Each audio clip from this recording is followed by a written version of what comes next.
Lo que en esta mañana queremos aprender son cosas bien diferentes. Primero, Elías nos muestra a nosotros el potencial que se debe tener cuando Dios te llama, pero también nos muestra la otra parte que es el pro y el contra. Todos tenemos un pro y todos tenemos un contra, todos tenemos virtudes y todos tenemos errores, todos tenemos fortalezas y tenemos debilidades. En este caso, Elías muestra su fortaleza, pero también mostró una debilidad, y esa debilidad es muy importante que nosotros nos demos cuenta que nosotros no lo sabemos todo, y que nosotros, hermanos, no podemos saber todo, sino tampoco sabemos qué va a pasar mañana, y tampoco podemos creernos blindados, porque somos carne, somos huesos, somos seres humanos. Entonces Dios, por infinita misericordia, nos usa como un instrumento a todos nosotros los que estamos entre su redil, para la gloria de su nombre, bendito sea Dios.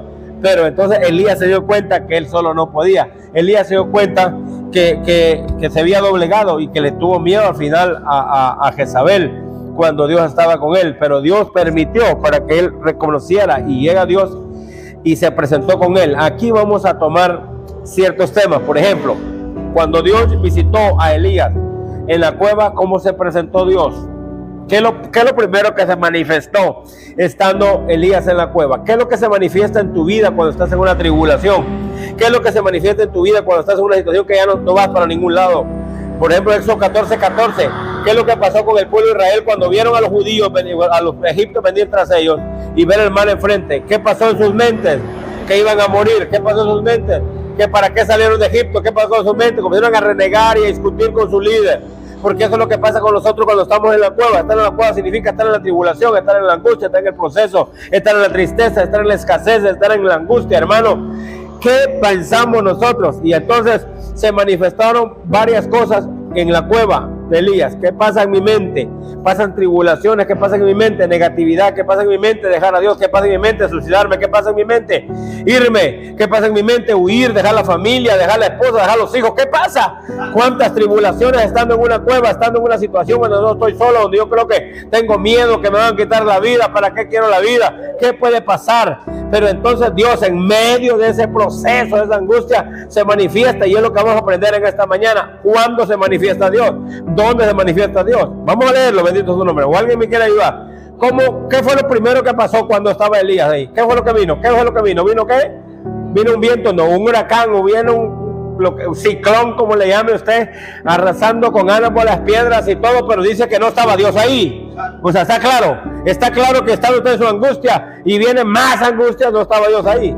Y luego vino terremoto, y luego vino tantos catástrofes, pero Dios no estaba ahí. O sea, en el proceso que Elías estaba, venían más tribulaciones para ver qué pasaba, porque es lo que pasa, hermano. Cuando nosotros estamos en problemas, no viene la solución de mañana, la solución viene cuando nosotros nos relajamos en el tiempo de Dios. Entonces es para que, como quien dice, me fue mal hoy, mañana te va peor, y así es, te pasa una cosa hoy, mañana te pasa otra, y no te levantas y ya te cayó otra, y no te levantas y viene otra. Entonces yo creo que debemos de razonar, debemos de darle gracias a Jesús, debemos de saber esperar, porque si estamos en las manos de Él y estamos en su propósito, Juan 10:28 dice que el que está en sus manos, nadie lo va a arrebatar. O sea, no es tiempo de correr. Romanos 9:16, no es del que corre ni del que quiere, sino del que Dios tiene misericordia. Primera de Pedro 5:6, debemos de estar humillados bajo su mano y esperar, porque en el tiempo de Dios Él nos antecederá. No podemos correr, nada pasa fuera del tiempo de Dios. En el tiempo de Dios todo es perfecto. ¿Cuántos alaban su nombre? Entonces, mientras tanto, después que pasó todas las catástrofes, Dios viene. ¿Y cómo vino Dios? En un pasivo silbido apacible. Bueno, vamos a ir al principio. ¿Cómo estaba la tierra cuando Dios vino y quiso hacer las cosas que hizo y están hechas? ¿Cómo estaba la tierra? Estaba desordenada. Ahora, si Dios hubiera creído que la tierra estaba desordenada, la hubiera dejado como estaba. ¿Qué vino a hacer? Vino a ordenarla. Entonces Dios es un Dios de orden. Para empezar, vamos a empezar. Dios es un Dios de orden. Entonces quiere ordenar tu vida y mi vida, porque es un desastre. Entonces Cristo es el único que puede ordenar la vida del hombre, nadie más. Cristo es el que puede ordenar nuestros pasos, nuestros caminos. Él es el único que puede transformar nuestra mente, nuestro corazón y sanar nuestra familia. Él es el único que puede detenernos de la locura que puede hacer el hombre. Solo tenemos que detenernos porque si no podemos fracasar. Entonces Dios se manifiesta en el apacido apacible, en el silbido apacible y le dice: ¿qué pasó, Elías? ¿Por qué estás ahí?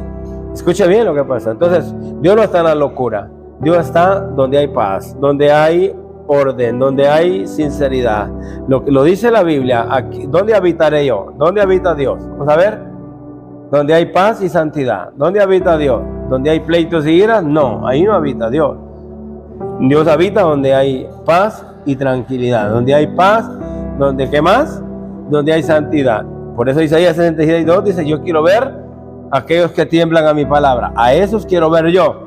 Y aquellos que son pobres de espíritu, a esos quiero ver yo. Dios quiere vernos, pero no puede ver a un pueblo soberbio, a un pueblo, a una nación que corre de un lado para otro, que solo busca sus propios beneficios.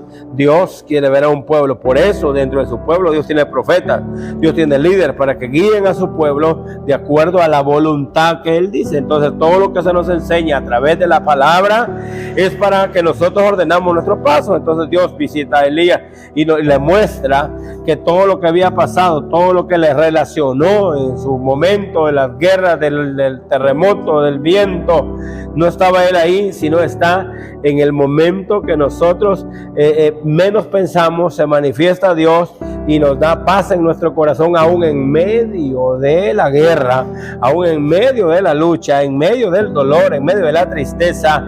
Dios nos da paz porque es el único que puede consolar el corazón, nos puede dar la salida, nos puede poner en la mente la oportunidad de pensar adecuadamente. Bendito su nombre. Cuando vemos la palabra del Señor, Él le dice: no es tu tiempo todavía. O sea, yo puedo pensar que se terminó el tiempo, pero Dios tiene un tiempo estipulado para cada uno. Por ejemplo, en Génesis 6:3, Dios determinó la vida del hombre, por cuanto por el pecado, por la desigualdad que en su momento había entre los hombres, se mataban, se destruían, y Dios dijo: no puede ser. Esto no fue lo que yo creé. Eclesiastés 7:29, yo al hombre lo creé recto y correcto, pero el hombre se torció, por cuanto yo me arrepiento de haber hecho al hombre y decido cortarlo. Entonces le puso límites. Entonces nosotros tenemos límites. El justo Job, que Ezequiel 14:14 se quedó documentado como uno de los 3 hombres más justos de la tierra. Él dijo: Dios ya le puso límites a la vida del hombre, no puede pasar de ahí. Nadie puede ser mayor de la voluntad del Señor. Dios determinó, por ejemplo, en el libro de Isaías 38, que hace un momento lo compartíamos con los hermanos, ahí encontramos a un rey llamado Ezechías, un hombre que hizo bien las cosas. Un hombre que fue uno de los hombres que le llevó el agua a Israel de tierras muy lejanas. O sea, hizo un proyecto por gravedad y le llevó el agua al pueblo de tierras lejanas. O sea, hizo un trabajo de ingeniería y le llevó el agua y quitó los altares e hizo las cosas muy bien. Ahora, ¿por qué cree usted que a buen tiempo Dios envió la muerte a Ezechías? ¿Por qué cree usted? El morir no es un problema. El problema es dónde vamos después que morimos. El problema no es que si yo me muero mañana y usted se quedó vivo, feliz, y usted es mejor que yo. No, eso no es cierto. O sea, todos debemos de morir. Lo que tenemos que hacer es prepararnos. Y Ezechías estaba preparado. ¿Y por qué estaba preparado? Porque había hecho la voluntad de Dios. Entonces manda al profeta Isaías y le dice: dile, así dice Jehová, no va a vivir, va a morir, que prepare su casa, porque de cierto morirá. Estaba enfermo, y no fue el profeta a orar para que sanara, fue a decirle que preparara su casa, porque de cierto iba a morir. Entonces da la vuelta y se fue. No hubo más que decir, solo llevar la palabra, porque es lo que debe hacer el hombre: dar la palabra que Dios le da y no perder más el tiempo y no hablar de otras cosas. Y se fue, pero en el camino Dios le vuelve a hablar, porque hablando la palabra, Ezechías se pone triste y voltea su rostro a la pared y le dice: pero Señor, ¿por qué pues? Pero si yo he andado rectamente delante de ti. Y no lo sabe Dios. Pues claro que lo sabe Dios. Por eso es que le había mandado la muerte, porque Él no quiere vergüenza para usted. Él no quiere vergüenza para mí. Él no quiere que yo me pierda. Él no quiere, porque el día de mañana puede ser un peligro. Por ejemplo, ahí está la vida de Saúl. Dios lo llama el rey Saúl. En Samuel vemos el catástrofe de Elí, después de 40 años siendo juez en Israel. permite más obedecer a sus hijos que a Dios, y Dios le quita pues el sacerdocio, mata a los hijos porque él lo sacrificado a Dios, se lo comía los mejores de los hijos, y entonces no obedecía ni lo reprendía. Entonces Dios lo cortó y sustituyó a Samuel, al cual había sido ofrendado por Ana en su tiempo, que fue a llorar al altar, y él le dijo: ¿de tu vino, mujer? Y él dice: no, estoy borracha, solo estoy haciendo petición. Pero ella le dijo a Dios que si le daba un hijo se lo daba a Dios, y fue Samuel, lo llevó al templo, y Samuel creció en el templo, pero no conocía la voz de Dios, hermano. O sea, eso igual que los discípulos caminaron con Jesús, vieron milagros, escucharon sermones, y fue hasta cuando Jesús ya se iba, Lucas 24:45, que les abrió el entendimiento para que pudieran entender las escrituras, porque las escrituras son espíritu. Juan 6:63, 1 Corintios 2:14, el hombre animal no entiende lo que es de Dios. ¿Por qué? Porque se hace discernir espiritualmente. La palabra es espíritu, la palabra es agua, según Efesios 5:26. Nos limpia cuando escuchamos la palabra, es más cortante que toda espada de filo, de Hebreos 4:12. Es martillo, según Jeremías 23:29, y es fuego que consume, el martillo quebranta. O sea, la palabra del Señor, cuando viene a mi corazón, me transforma, me quebranta. Por muy duro que sea mi corazón, me van a entender que yo no soy nadie, como Nabucodonosor en su momento reconoció que era rebelde y dijo: yo entiendo que aún siendo rey de toda la tierra, el que está arriba puede humillar al soberbio. Alabado sea Dios. Eso es reconocer, según el Salmo 100, verso 3, reconocer que Él es Dios. Él nos hizo, no nosotros mismos. Nadie está aquí porque puede, nadie está aquí porque es mejor que nadie. Estamos aquí por una sola razón, se llama misericordia de Dios, y aquí lo podemos ver. Elías tenía el poder de Dios en sus manos, y de hecho, vuelvo y repito, está escogido. Fue un hombre que Dios escogió, conoció su corazón, era un hombre leal a Dios, pero tuvo su debilidad. Sin embargo, fue reconstruido y lo envía a ungir a lo que fue a ungir a Jehú, fue a ungir a Eliseo, y tuvo un proceso de enseñanza a su discípulo que fue Eliseo. Pero en su momento Samuel, volviendo al tema, crece en la casa del Señor, y cuando aquel fue quitado, hermano, fue quitado de en medio, Dios lo llama a él. Y lo llama para ser instrumento, lo llama para seguir el legado de Dios. Sin embargo, Dios había dicho que esa casa de Elí andaría delante de él perpetuamente, pero hoy más ya no diré yo. 1 Samuel capítulo 2, bendito su nombre.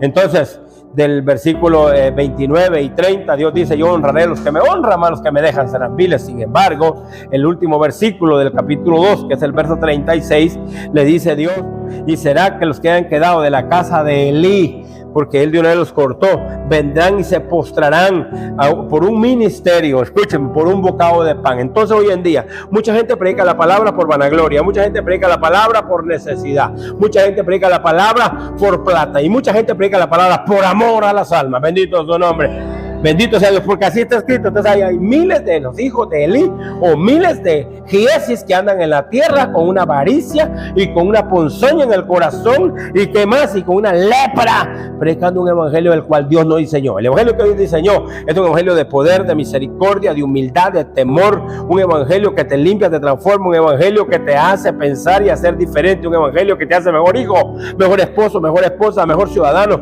mejor persona, mejor hijo de Dios, un evangelio que te cambia tu mente, tu corazón, un evangelio que te hace nacer de nuevo, un evangelio que te hace nueva criatura, un evangelio que te da luz, un evangelio que no te da tropiezos. Alábele. Esa es la palabra. ¿Cuántos dicen amén, iglesia? Entonces,